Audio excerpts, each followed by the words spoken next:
I can't say that I was looking forward to this meeting, but this is another cross that I have to bear in my profession. The victim of an unsolved crime that had been buried in our files for years asked to speak with an investigator and, well, technically I ended up here. But without witnesses to the crime itself, and without any additional evidence that has emerged in the years since the crime was committed, and it is doubtful that they will ever appear, then I was afraid that this case would become one of many that would forever remain among our unsolved files. "Mr. Thomas, good morning. Please have a seat," I said when the gentleman was shown into my office. "Good morning, Sergeant," he answered officially, placing his briefcase on the floor next to him and sitting down on the chair I indicated. "Well, sir, I understand that you are wondering if we have made any progress in your case." "Yeah. Well, I'm just a little curious." I looked at the unimpressively thin folder of papers lying on the table in front of me. At one time, I was not part of the original investigative team, but in preparation for this meeting, I carefully studied the documents. However, he understood that this would be a meeting between a helpless detective and a victim for whom he could do nothing. As far as I could tell, the investigators had asked all the right questions and looked into all the right dark corners at the time. The problem was that all I could tell him was literally, "There are no leads," a phrase that I almost said during the meeting. I thought it best to briefly summarize the matter and what we have, and then let Peter Thomas ask all the questions he wants.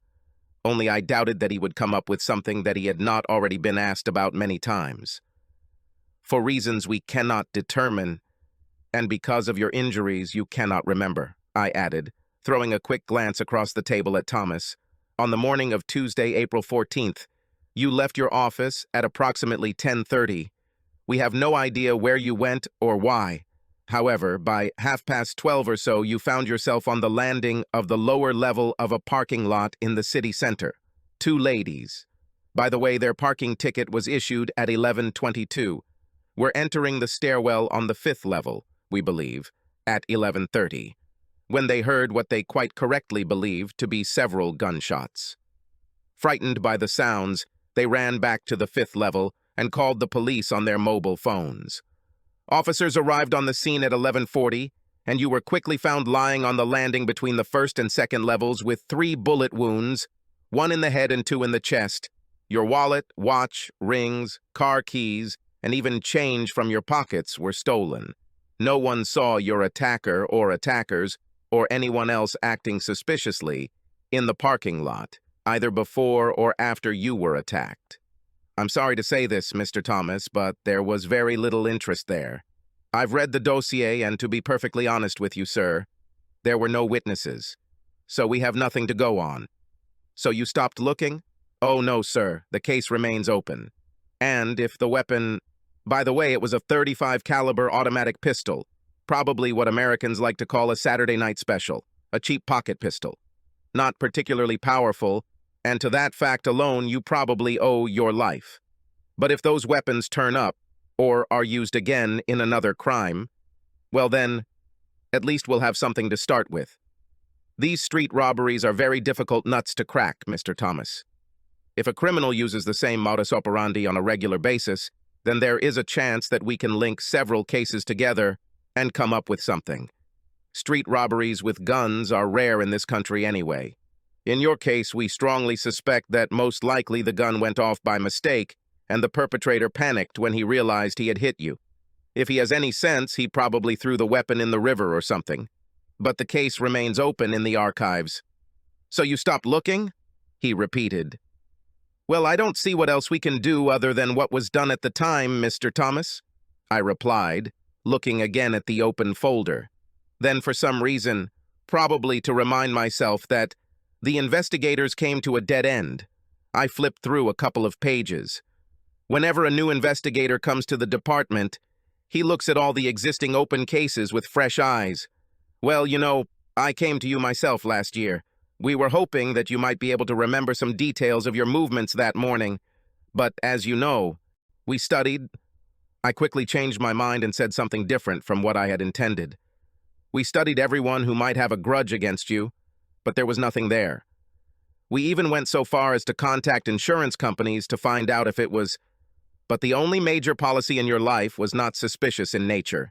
You only took out too many years ago to cover your mortgage and, well, the same standard policy that I took out in my own life to take care of my family if something unexpected happened. Sir, the officers on the case at the time could do absolutely nothing. They were forced to conclude that this was just a random robbery. I'm sorry, but I have to admit that unless some further evidence comes to light that shows that this is not the case, I very much doubt that the case will ever be solved. After carefully reading the report, I truly felt sorry for this man. The 3 wounds he received were serious, and if the weapon had been of a larger caliber, the one inflicted on his head would certainly have been fatal. Be that as it may, he remained in a coma for 3 years, on life support, and doctors assured him that he would never come out of it. In fact, after 8 months and by court order, the life support machine was turned off. But Peter Thomas surprised the charlatans by continuing to breathe. However, they said that with such little brain activity. Well, the doctors thought that he would remain in a coma forever, and even if he did wake up, he would probably be little more than a head of cabbage.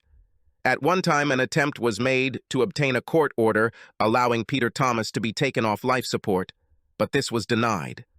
Nowhere in the file was it stated who applied for the order, nor was there any indication of who or what organization objected to it. Unfortunately, from a police officer's perspective, there is rarely an aha moment in this scenario. Debates often involve a variety of people on both sides, family members, doctors, and even hospital management, or to be more precise and hidden behind a lot of chatter, their accountants, can all influence the decision to apply for such an order. After 2 years, even his family seemed to have given up hope that Peter Thomas would ever regain consciousness. While visiting her husband in the hospital, his wife apparently became friends with a man named William Bowman. Bowman's wife was admitted to the same hospital with acute liver failure caused by excessive self-administration of para-acetaminophenol. This is a routine paracetamol tablet for the likes of you and me, and the most common cause of liver failure in the UK and many other countries I can think of. Apparently, it wasn't a suicide attempt or anything like that. By all accounts, Bowman's wife was a bit of a hypochondriac and, well, let's just say a little delicate mentally, and at the same time, she was quite a vulnerable person. It was established, yes, the officers in the Thomas case were considering all possible options, even at this late stage, that William Bowman's wife had accidentally overdosed on paracetamol.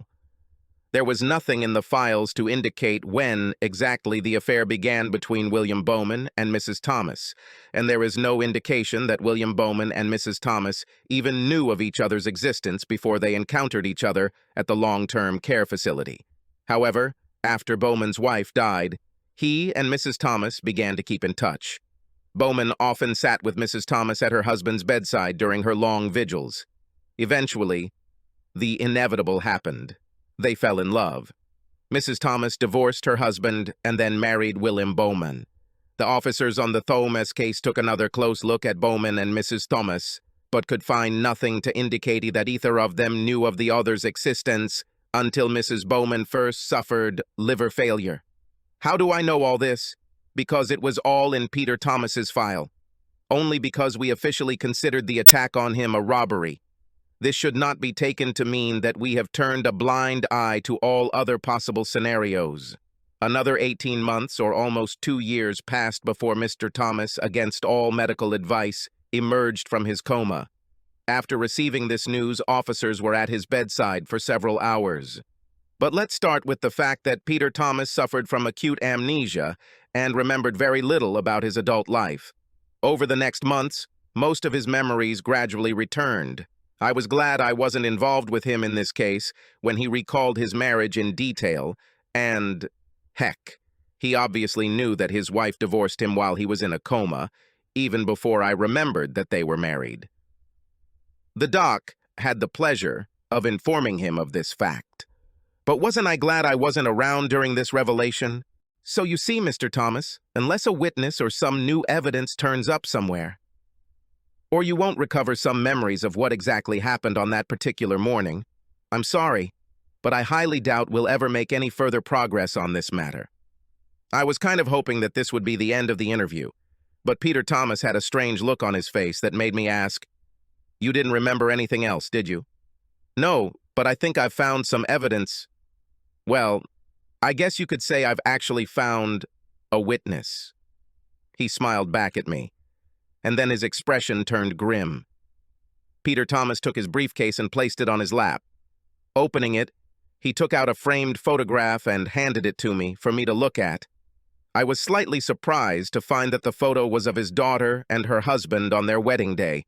I even thought I remembered seeing her before when I visited their house, getting acquainted with the Thomas case. When taking on a cold case, standard procedure is to re-interview all possible witnesses, just to make sure nothing has been overlooked. Your daughter and her husband. I said so that Peter Thomas would understand that I recognized his daughter. A very beautiful young lady. Thank you. What do you think of the jewelry she's wearing? Dear ones, real diamonds, aren't they? Yes, my wife. At least 50 grand at today's prices. Impressive. I hope they are in a safe place. I had a second safe hidden in my house to store them. I bought the pendant for my wife for our 5th wedding anniversary. Lucky girl, my wife would kill for such a pendant. The strange expression appeared on Mr. Thomas's face again. For our 10th anniversary, I ordered matching earrings. Very impressive. They must have cost a fortune. Yes, they were worth it, but not as much as the necklace I made for our 15th anniversary. The tiara my daughter is wearing is actually a necklace attached to a wire frame. When worn as a necklace, a pendant can be attached to it using a small clip, or, as you can see, the pendant can be worn separately on a separate chain. Very easy to attach, and must have been made by an experienced craftsman, I commented. Of course, the little man who has a workshop in Monk Street. Coleman. Do you know him? I heard about him, Mr. Thomas. But with my salary, it's unlikely that my wife will ever find any of his things in her jewelry box, I replied with a smile. I completely understand, and I'm very sorry. In any case, these jewelry that my daughter is wearing are my witnesses. I'm sorry? I had no idea what Peter Thomas meant. Well, you see, Sergeant, my wife lent this piece to our daughter so she could wear it on her wedding day. As you know, I've settled down pretty well over the years, and my wife had plenty of other jewelry that she could wear, but still couldn't outshine the bride on her wedding day, could she? I nodded in agreement with Peter Thomas, although I had no idea where he was taking me. Sometimes it's better to let people tell it their own way. Unfortunately, before returning the jewelry, my daughter must have tried to attach the pendant back to the necklace and slightly damaged the clip that secured it. I noticed this when I picked up the set to have a look. You know, our 20th anniversary was approaching, and I guess I was wondering if Coleman might be able to add something else to the set. Really a stupid idea. The whole ensemble is already too pretentious. There weren't many occasions when my wife got away with it. Although Lydia likes him, no, there is no need to increase envy. Sorry, sir, but I really don't understand what you're getting at, I finally had to admit. Oh no, sorry, Sergeant. I haven't shown you this photo yet. Peter Thomas pulled out a second framed photograph from his briefcase and handed it to me. I immediately knew it was a photograph of his ex-wife and William Bowman on their wedding day. Moreover, she was wearing the same jewelry as her daughter in the first photo, except for the pendant that hung from the necklace. You know that since I left the hospital, I have been living on the South Coast. These days, I rarely come to the city and therefore do not visit my daughter's house very often. She usually comes to see me, along with her husband and children, about once a month or so. But a few months ago, they bought a new and much larger house. I had a reason to come into town to see my lawyer to update my will, so I took the opportunity to visit them unannounced. The reason I was at my daughter's house doesn't really matter. The important thing is that my daughter did not expect my arrival, and, therefore, as usual, did not remove this photograph of Lydia and her new husband, as she always did before my previous visits. My daughter was a diplomat and knew that seeing a photo of Lydia with him would probably upset me. Peter Thomas suddenly fell silent and stared at the photo of his wife and Bowman's smiling faces for a moment. Very beautiful, isn't it, Sergeant? I had to agree with him. But unfortunately, she is also quite vain, and perhaps this will lead to her downfall. Excuse me, Mr. Thomas? Necklace, Sergeant. In this photo, the pendant is attached to it. I told you the clamp was broken. Come in, Mrs. Tom. Excuse me, Mrs. Bowman, aren't you? Sit down, please. Sergeant, why was I so rudely called here like this? Your officers needlessly embarrassed me at my place of work, she replied, clearly annoyed. My apologies, Mrs. Bowman, but recently, certain evidence has emerged of an attempt on the life of your first husband. She was good. I give her credit. However, there was no mistaking the momentary flash of apprehension that flashed across the lady's face before she shot back at me. What are you talking about? Peter was accidentally shot by a robber. I was assured of this by the officers at the time. Based on the evidence they had at the time, that was the most likely scenario, Mrs. Bowman. However, you never know when known evidence, or even a new witness suddenly emerging, will lead us in a different direction. Or someone has been considered in the past, even several times, but we did not realize its significance, I replied. I don't understand. I'm sure you'll understand very soon, Mrs. Bowman. I reached out and pressed the start button on the recorder. Then, out loud for recording, he identified himself and the male officer sitting next to me, taking notes, as well as the time and date, then asked Mrs. Bowman to introduce herself to the microphone. I must say that, in a matter of moments, she went from a very combative woman to a rather anxious one. Having completed the formalities, I showed Mrs. Bowman a copy of the photograph of her and her second husband on their wedding day, and asked her to confirm that this was indeed what happened. Yes, of course it is. What does this all mean, Sergeant? She answered. Just some unfinished business that has recently left us a bit confused, Mrs. Bowman. This is what I need to clarify now, that's all. So, am I correct in assuming that all the jewelry you are wearing in this photo was bought by your first husband? Yes, for different wedding anniversaries. And is this the same jewelry that your daughter is wearing here, in this photograph? I showed Mrs. Bowman a copy of another photograph that Mr. Thomas had provided us with. Yes, that's right, she assured me. Tell me, Mrs. Bowman, did you happen to have any reason to wear any of this jewelry during the 3 months between your daughter's wedding and the time Mr. Thomas was shot? No, my daughter returned them and they were put back in my jewelry safe. Peter installed the safe. He was paranoid that we might get robbed one evening while we were away. Did you wear it at all between your daughter's wedding and yours with William Bowman? Well, yes, after the divorce. I hardly went anywhere while my husband was in the hospital. I may have worn the pendant and earrings a few times when William and I were dating after our divorce. But for the first time, I wore the entire set at our wedding. I really don't understand where you're going with these questions, Sergeant. Well, you see, Mrs. Bowman, I have a problem. I've looked at the documents several times, and nowhere is it mentioned that your husband had a case with this jewelry on him, or somewhere nearby when he was found lying on those stairs that day. But it brought my attention to the fact that just after 11 in the morning, Peter Thomas picked up the necklace and pendant from jeweler Coleman on Monk Street, the man who originally made it. Apparently your daughter damaged the clasp or something, and Peter Thomas had taken the necklace to Coleman's for repairs a few days before the incident. Mr. Coleman is very diligent in his business, Mrs. Bowman, especially when it comes to 30,000 pounds worth of diamonds. He has a copy of the receipt in his files with a timestamp and date. The question I have to ask you, Mrs. Bowman, is, how did you become the owner of these jewels again? It is believed that Mr. Thomas had a briefcase which he was carrying on the morning he was attacked. One of Coleman's assistants clearly remembers Mr. Thomas putting the jewelry in a briefcase and locking it. However, there is no record of a briefcase being found at the crime scene. Apparently, the criminal stole everything valuable that your ex-husband had with him that day. So, Mrs. Bowman, could you explain how some of the contents of Peter Thomas' briefcase came into your possession? Mrs. Bowman turned very pale and remained silent. I didn't expect her to completely break down and admit everything. But I had a feeling that if I pressed just a little harder, she might do it. Although there is always a danger that I will overpower, and she, as the Americans like to say, will attack me with a lawyer.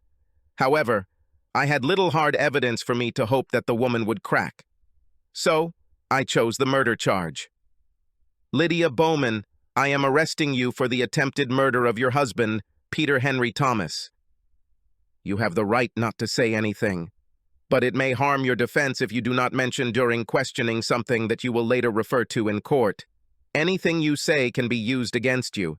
In fact, I very much doubted that Lydia pulled the trigger herself. Framing her for a crime was a risky ploy, but I thought it might work. I was lucky, and Lydia fell apart almost instantly. No, I didn't shoot him, it was... Who was it, Lydia? William Bowman, I suggested. Yes, it was William's idea. I think he also killed his wife.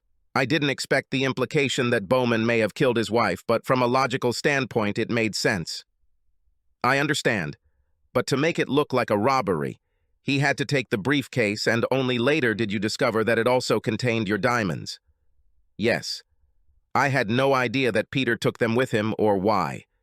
None of you knew that Peter went shopping for jewelry that morning, did you?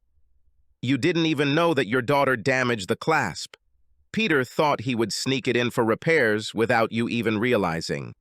Your daughter damaged it. No, Bill found the jewelry box later when he went to put a brick in his briefcase for the sake of weight.